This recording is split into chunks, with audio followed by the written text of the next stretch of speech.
جو لشکر بنائے گئے ہیں مختلف علاقوں میں، ان کی آپس میں پھر کلیشز چلتی رہتی ہیں، تصادم ہوتے ہیں ملیٹنٹس اور مقامی امن لشکر کے مابین، اور بار بار ان امن لشکروں کے لوگوں کو یہ بھی بتایا جاتا ہے کہ جی آپ حکومت کا ساتھ نہ دیں، آپ فورسز کا ساتھ نہ دیں، اور مقامی چغا پارٹیز کو کہتے ہیں یا مقامی جو امن لشکر ہیں،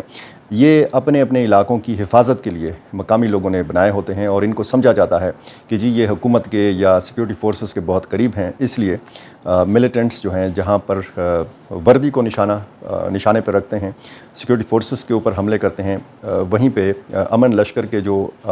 شرکاء ہیں یا جو ان کے ممبرز ہیں یا جو ان کے سربراہان ہیں، ان کو بھی ٹارگٹ کلنگ کا نشانہ بنایا جاتا ہے یا ان کو اس طرح اغوا کرنے کی کوشش کی جاتی ہے۔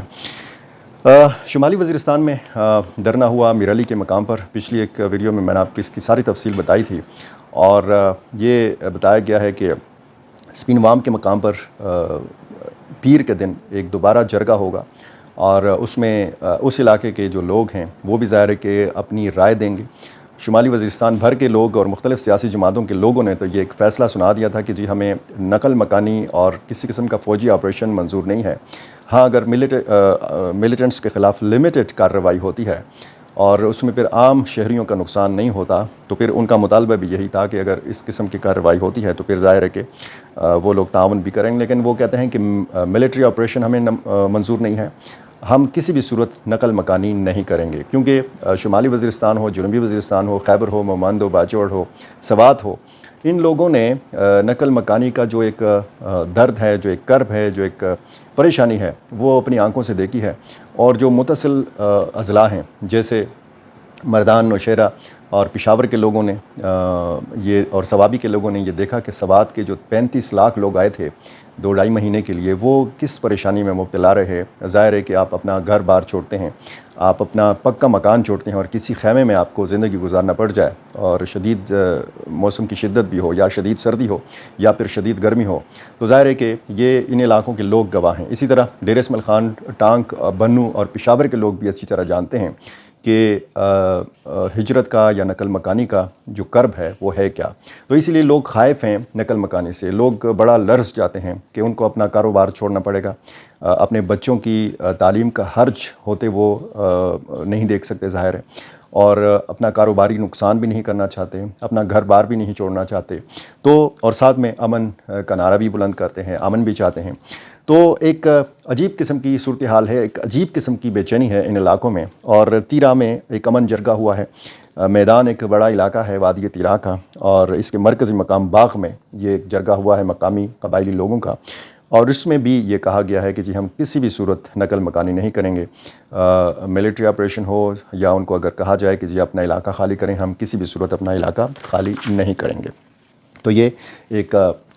جو جرگے کا فیصلہ ہے یہ تیرا سے، ضلع خیبر سے بھی آ گیا ہے۔ کچھ واقعات ہوئے ہیں تونسا شریف ڈیرہ غازی خان میں، ایک جو آپریشن ہوا ہے، اس میں پنجاب اور خیبر پختونخوا کی سرحد پر ایک واقعہ علاقہ ہے جہاں پہ 4 ملیٹنٹس کو مارا گیا ہے۔ اسی طرح ڈیر اسماعیل خان میں ایک آپریشن میں ایک ملیٹنٹ کمانڈر لالے کے نام سے اس کو مارا گیا ہے۔ سی ٹی ڈی بنو نے مقامی لکی مروت پولیس کے تعاون سے ایک آپریشن کیا لکی مروت میں، اور یہ حرامہ ٹلہ کا علاقہ بتایا گیا ہے، جس میں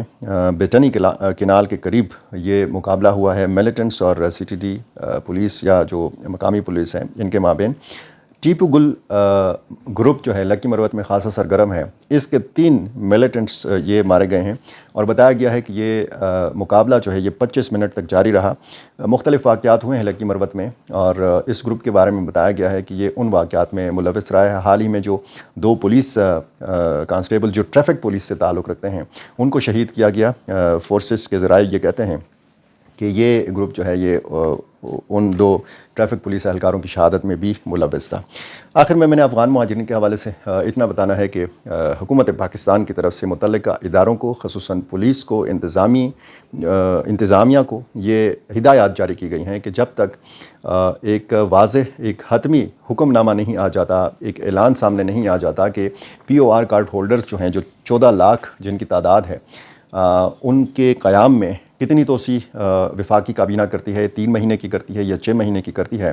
جب تک یہ فیصلہ نہیں آ جاتا تب تک کسی افغان مہاجر کو جو POR کارڈ ہولڈر ہے اس کو گرفتار نہیں کیا جائے گا، اس کو ہراساں نہیں کیا جائے گا، اور اگر کسی پولیس اہلکار نے یا انتظامی اہلکار نے ایسا کرنے کی کوشش کی تو ظاہر ہے کہ غیر قانونی اقدام اس لیے ہوگا کہ حکومت پاکستان کے اس حوالے سے واضح احکامات اب آ گئے ہیں۔ یہ سیفران وزارت کی جانب سے یہ حکم نامہ جو ہے یہ جاری کیا گیا ہے، تو ایک تشویش تو ہے ظاہر ہے ان افغان مہاجرین میں جو رجسٹرڈ ہیں، اور ان کو ظاہر ہے کہ پکڑ دکڑ اور گرفتاری کا بہت زیادہ جو ہے وہ خدشہ رہتا ہے، تو کم از کم یہ خدشہ ان کا دور کر لیا گیا ہے۔ پاکستان اور افغانستان کے معاملات مزید کیسے آگے بڑھتے ہیں، مزید اس میں یہ جو مختلف حوالوں سے پیش رفت ہوئی ہے، روس نے افغان طالبان کی حکومت کو تسلیم کیا ہے، چین اور پاکستان نے بھی فیصلہ کرنا ہے، کب یہ فیصلہ کرنا ہے،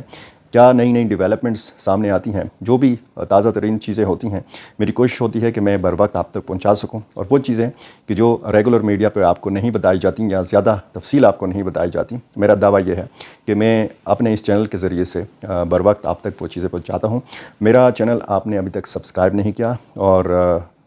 وہ کر لیجئے، اور بر وقت ویڈیو حاصل کرنے کے لیے بھی یہ ضروری ہے، اور مجھے اپنی رائے سے ضرور نوازا کیجیے۔ بہت شکریہ۔